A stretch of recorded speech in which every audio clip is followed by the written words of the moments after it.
I wanted to ask you about a quote from Thunderhead, because it's kind of an obsession of mine.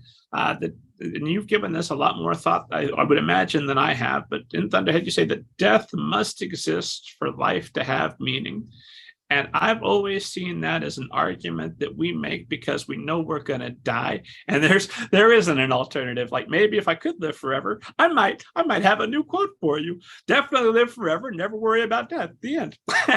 but we'll never know, because I'm not going to have that.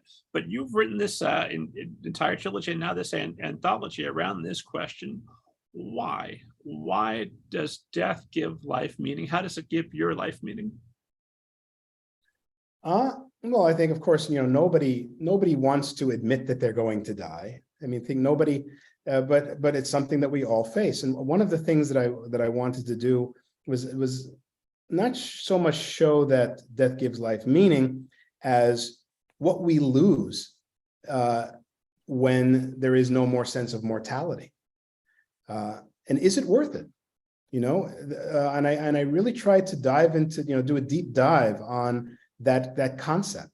If we no longer have pain, if we no longer have that sense of that ticking clock towards our end, do things become less urgent? We don't have to do it today because there's always going to be a tomorrow. Is there less passion in the things that we do? Does art become bland because we no longer have the passion that that drove artists?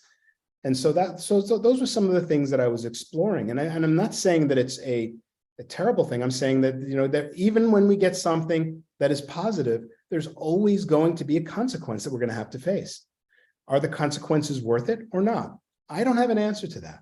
People ask me, would I want to live in a world, the world of Scythe? I would say my answer is yes. Yeah, even with the things that we lose, I would want to live forever. And I know there's a lot of people who say, no, I would never want to live forever.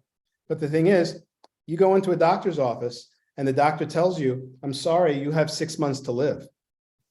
But here's a pill you can take. And if you take this pill, you're not going to die in 6 months. And matter of fact, you're not going to die at all. Or you can just die slowly and painfully over the next 6 months. What are you going to choose? I think most people are going to choose to go on, but we're going to have to face the consequences of that. And it's not so far away, because we are at a place where people are actually starting to figure out how to lengthen human life in major ways. I just read an article, fans send me a lot of articles about this stuff. And they show up in my news feed too. It's like, like the Thunderhead is there pointing to these things, they've just come up with a pill that can potentially extend human life by 30 years. I think Jeff Bezos is working on a project to, an immortality project. Eventually it's going to happen. It's going to be one of these things that shows up on our news feed one morning, Elon Musk has solved the mystery of aging, and we can live forever if we buy a Tesla. It's going to be something as simple as that. But once we've cracked it, we're stuck with it. The human race will be technically immortal. We're going to have to deal with the consequences of that. So Scythe is sort of one way that we try to deal with the consequences. One thing that, many things that annoy me just a little bit, is I feel like we're just on the precipice of that. I can see it coming, and I might be might be the generation that just misses it. If you'd been born a decade later, you could have got that pill, it would have been fine, but nope. Yeah, that's frustrating. They say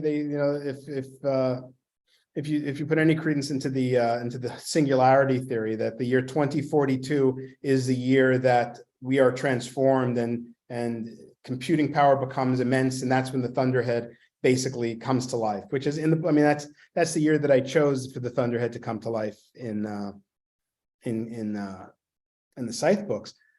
But of course, you got to live to 2042. You got to make it that far.